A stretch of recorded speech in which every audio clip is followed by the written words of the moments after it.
the beautiful life once again, my dear tropang wais na baliling. Nandito tayo sa grocery kasi kailangan ko na mag-stock dahil ubos na rin ang laman ng pantry. And yun, kailangan bumili ng mga vegetables para may ready kami to cook kapag dumarating from work. So, yan. Sa mga hindi nakakaalam, grocery po yung mas madalas kong puntahan kasi po ay yun nga, dahil mag-PWD mas accessible sa akin pag nasa grocery. Tsaka mas nadadalian ako maglakad kasi maganda yung lakaran. So eto, una kong bibilin etong wokbok pechay o pechay bago sa atin. Kasi napakamahal nung kilo nung repolyo. So magsisettle ako dito sa Baguio Pechay. Kasi yun, ba't natin pipilit yung sobrang mahal, tapos halos hindi mo na makain kasi nagtataka ka at nanghihinayang dun sa sobrang mahal na presyo. Pero dahil kailangan kumain natin ng gulay, so ayan, atin siyang bibilhin. 110 per kilo compared to repolyo na ang kilo ay 170. So yung isang ganito ay parang nasa 100 something na. So doon na lang ako magsisettle sa Baguio Pechay kasi masyadong mahal yung kilo ng repolyo. So dito tayo sa Baguio Pechay. Etong brand na to, kung sa mga napanood yung aking mga pag-grocery, itong brand na to na Jeremiah, pero hindi natin sponsor to pero mas mura siya kasi compared to other brands ng mga vegetable dito sa SM. Yes, pati vegetable may brand na rin. Yung mga organic and Addison's Farm, medyo mahal yun. So, nagsisettle ako dito sa Jeremiah's na farm. Ay, na brand. So, ayan. This time, I'm getting etong bell pepper. So, parang pumapatak. Yung isang pagkaliit na bell pepper na yun ay 15 pesos. Tapos, ito naman, kukuha ko nito kasi may balak akong lechon pata sa susunod. So, kukuha ko ng banana blossom. Etong medyo nahihirapan akong bumili kasi naglalagay lang naman ako, nag-stock lang naman ako sa rep kasi minsan na gusto mong malagyan ng sili, yung sinigang, bila ka magsinigang at saka matagal masira. Papiliin nyo lang yung buo pa, yung may tangkay pa sa dulo kasi ibig sabihin fresh pa yun, pero ang mahal din, 4.99 per kilo ng sili. Bumalik na naman sa sobrang mahal yung panigang natin 4.99 per kilo, napakamahal nun. Kaya yung ilang piraso lang ay nasa 40 pesos na. So ayan, walang tayo ng pinakakonti, hindi tayo kukuha ng marami noon. Tapos I'm looking for anong tawag doon, yun, naalala ko na yung ating mustard, yan, mustasa. Kaso wala gutay-gutay na, so hindi ko na siya kinuha. So eto na lang tayo, dito tayo sa patatas. Ang kilo ng patatas 238 din, so napakamahal. Yung ilang piraso eto na medyo malalaki yung ayan, tingnan nyo, nasa 100 plus. So parang nakakaano din bumili kasi yung isang pirasong medyo malaking patatas nasa 75 pesos ang isa. Ang mahal, sobrang mahal ng bilihin. Kaya lang, kailangan bumili kasi hindi naman pwede hindi natin lalagyan ng mga gulay yung ating kakainin everyday. So, kukuha pa rin tayo. Pero konti lang para sure na walang masasayang. 3 piraso lang yung hahanapin natin. And then, there you go. Hanap pa tayo. Ayan. Sana makakita ng patatas. Ayan, nakakita ko ng 3 piraso lang. Pero bahal na rin. Ayan, marami na rin ako nakuhang gulay. So, ayan. Eto, kailangan ko ng leeks. Huwag mahal na rin. Yung dating ganong piraso, nasa 11 pesos lang. Ngayon, doble ang presyo. But then, we need to get one kasi nga, kailangan natin yan sa ating mga bumibili. Gusto namin ng leeks. Kabarbawa, dun sa mga isda na lalagyan mo ng sauce, nilalagyan ko yan ng leeks. So, there you go.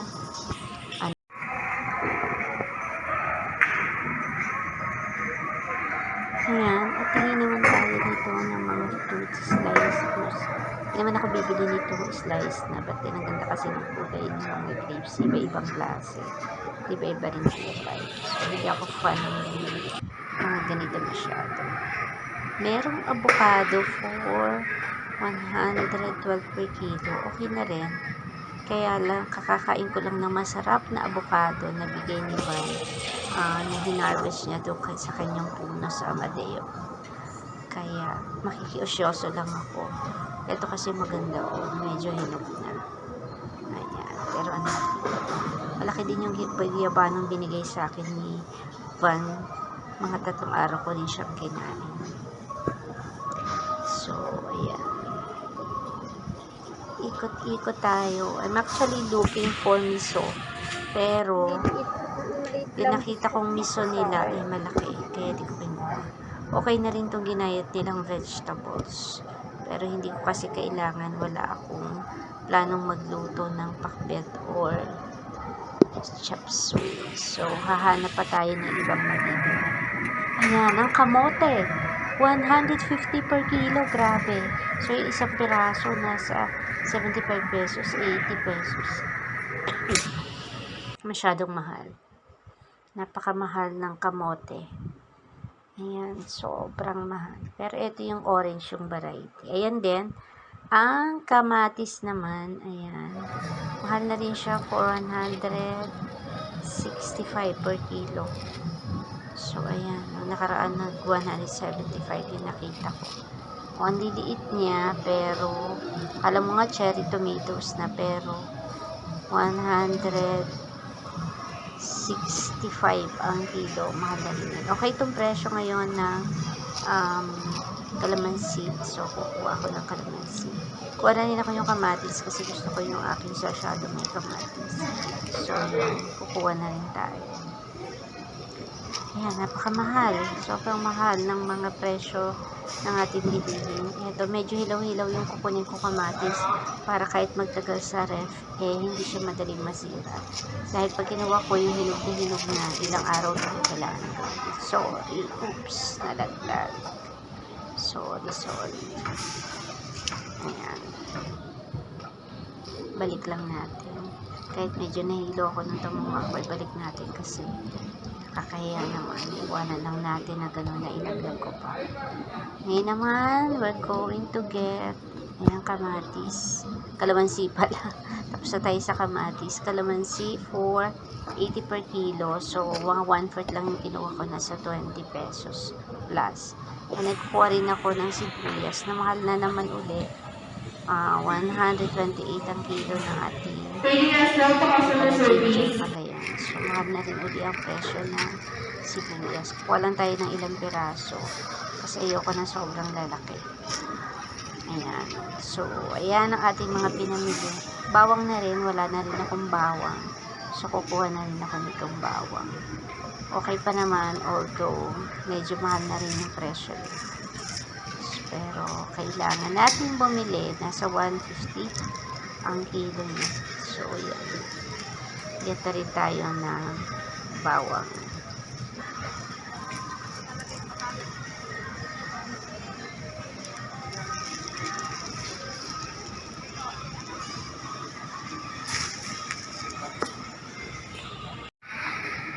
Gonna get eggs ng konti lang for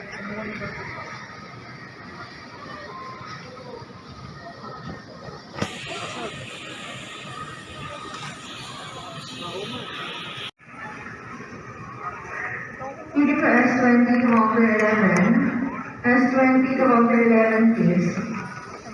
S20 to offer 8. Thank you for S20 to offer 8, please.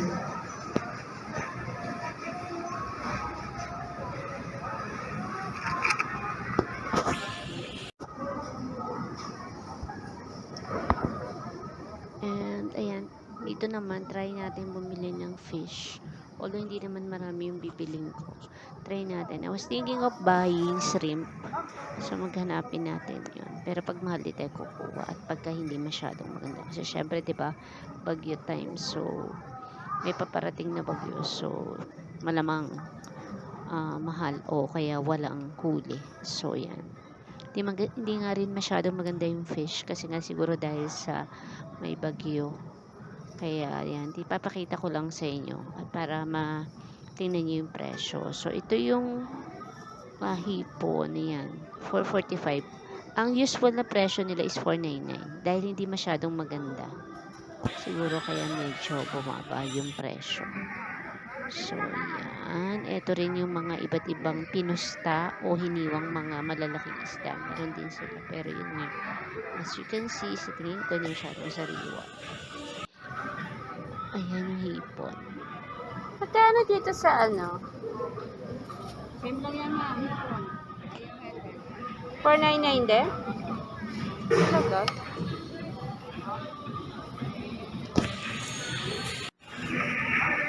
Eto, bibili na lang ako ng bangus. Mas gusto ko yung boneless kasi mas madali. So, mas kinakain ng anak ko. Pagka ganoon, mas kukuha tayo ng 2 piraso. Ganda kang tongs? Bili lang. Tongs?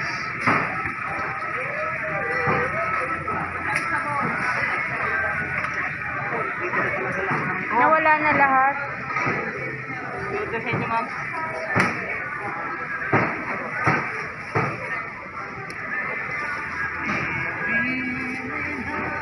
Ano, kaya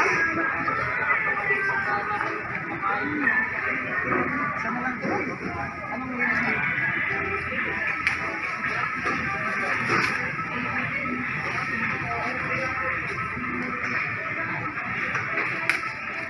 Gusto ko yung malaki yung tiyan. Malaki yung taba ng tiyan. Tayong dalawa.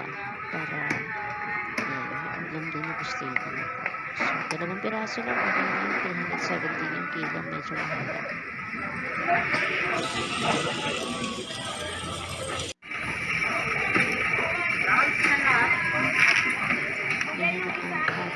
Tahong din naman dito. Parang hindi naman bumibili ng ganito sa supermarket. Kakain ako nito ay make sure galing sa gabi.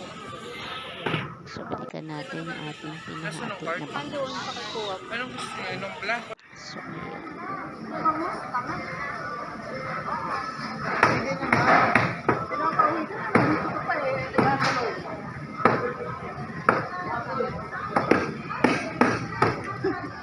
Dalawang piraso yun. So, most probably, 2 ulaman. 2 pesos. So, yun. Sama-samahin nyo lang ma'am.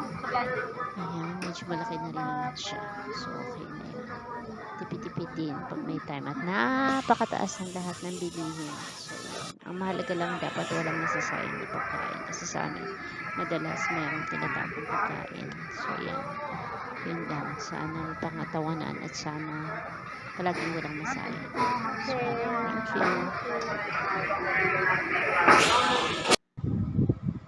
And a beautiful life kahit na ganitong napakataas ang presyo ng bigas. Yes, kahit ako maangal kasi dito sa kinakain namin na brown rice. Just 2 days ago, bumili pa kami ng 2 kilos kasi walang available na 5 kilo pack.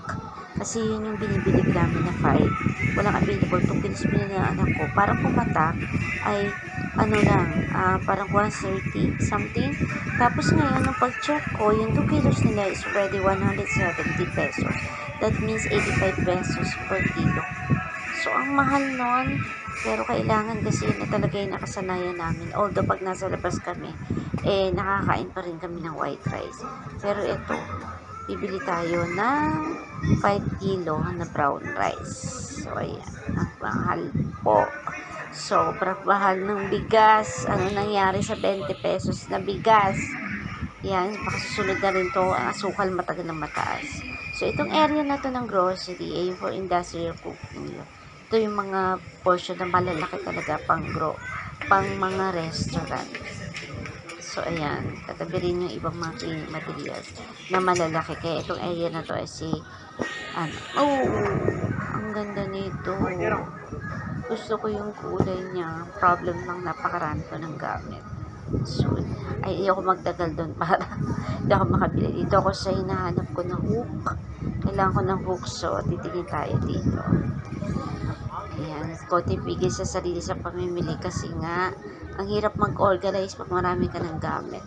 maubos yung oras mo and ano mo sa kaka-organize, kaka-linis kasi syempre pag matagal nakatambak, lilinisin mo, ang dami mong asikasuhin. So yun, naglilis na ako ng purchase ng mga gamit kasi ang dami ko ng kitchen, gamit sa kitchen.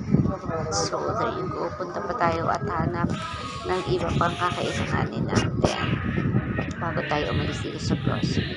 Hinintay ko rin yung anak ko, so tingin-tingin muna ako dito. Ayan, nakita ko yung isa na pwede kong ilagay kasi na-organize ko yung table ko sa office. So, gusto ko yun. And then, meron pa akong hinahanap na isa na hook para maikabit ko yung aking cordboard.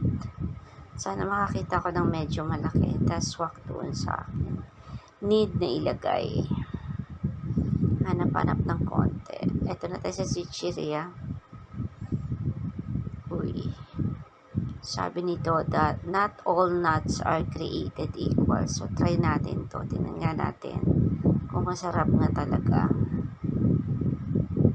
So, bago to sa paningin ko. Parang ngayon ko lang nakita yung brand nung na ito. So, ayan. Tayo sa mga mixed nuts. Tingnan natin. Eto, yun. Yung binalikan ko yung nagsabi na not all nuts are created equal. So, we try. So, magkano siya? 38 pesos. Ayan. Not all nuts daw are created equal. So, mixed nuts to. Tingnan natin. Okay. Walang tayo na isa. Siyempre, trial pack pa lang. So, matapos na rin ako mag-grocery na while bila na ako doon sa ano. Ititignan ko lang yung mga bagong products. At tingnan natin kung meron tayong maita-try. Katulad nito, tang dried Pati fruits. tang meron ng mixon. Tikman natin ng konti. So, ito try ko ito. Tingnan natin. Mixed food. So, we'll get one. Yes, paano lang. Isa lang kasi nga. Trial. Mga bago lang sa paningin ko. Try natin. Usually kasi, nadidisappoint tayo sa unang ano. Doon tayo nagsisettle sa mga subok na natin. Kasi nga, minsan yung mga bagong produkto ay nakaka-disappoint. Again, I'll get one of these. Yung green na hot onion. Isa lang. Medyo maliit lang. Para hindi na ubos. Ayan. Ayaw ko nito. Doon lang ako sa What else? yung gusto kong patata, the French ketchup. Yan. Kuha lang ako ng 3 piraso. Itong Oishi fries, ketchup fries. Teka, so balik natin kasi sabi ng anak ko meron na. So there you go. Tapos na tayo mag-grocery. Thank you for watching. Thank you, kawais na balileng. And remember, in order to have a beautiful life, be a wise na balileng with a heart.